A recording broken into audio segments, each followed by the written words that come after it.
Hi everyone, Jay here again. Today I thought instead of giving an exercise or instead of talking about some kind of tool that you could use, I thought I would talk a little bit about what self compassion isn't. And it's something that I don't think I've addressed in any of these videos.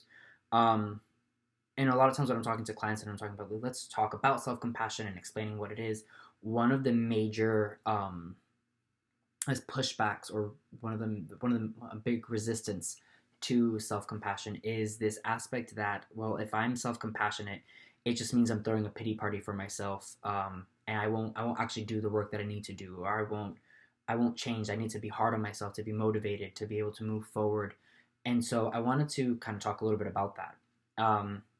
Oftentimes, like I've mentioned in videos past, we as a society have gotten so used to shaming ourselves into moving forward and producing, especially during now this time of quarantine, where you see a lot of social media posts about um, if you don't come out of this quarantine with a new habit or a new skill or something along those lines, well then you didn't lack the time, you lacked the motivation.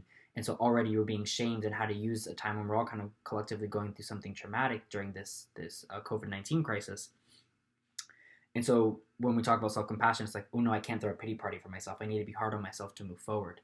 And so in reality, self compassion is actually an antidote to self pity.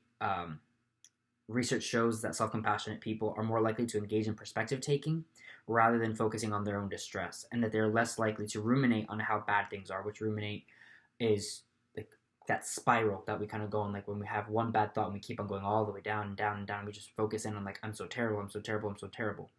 And so self compassion allows us to acknowledge the common humanity of what we're dealing with and what we're struggling with. It allows us to be mindful about our struggles and say, I'm dealing with something really, really rough right now, and that's okay because I'm human. And then being that kind voice to ourselves, the way we would talk to a friend, to a small child, um, is where we're able to practice that self compassion that moves us towards action, that moves us towards being able to be better versions of ourselves. And so self compassion is not a woe is me attitude, it's actually an empowering attitude. So I encourage you today, this week, to try to find ways to be self compassionate that will move you more towards action, towards the goals that you have for yourself, because you're worthy of that self compassion. Bye. Have a good day.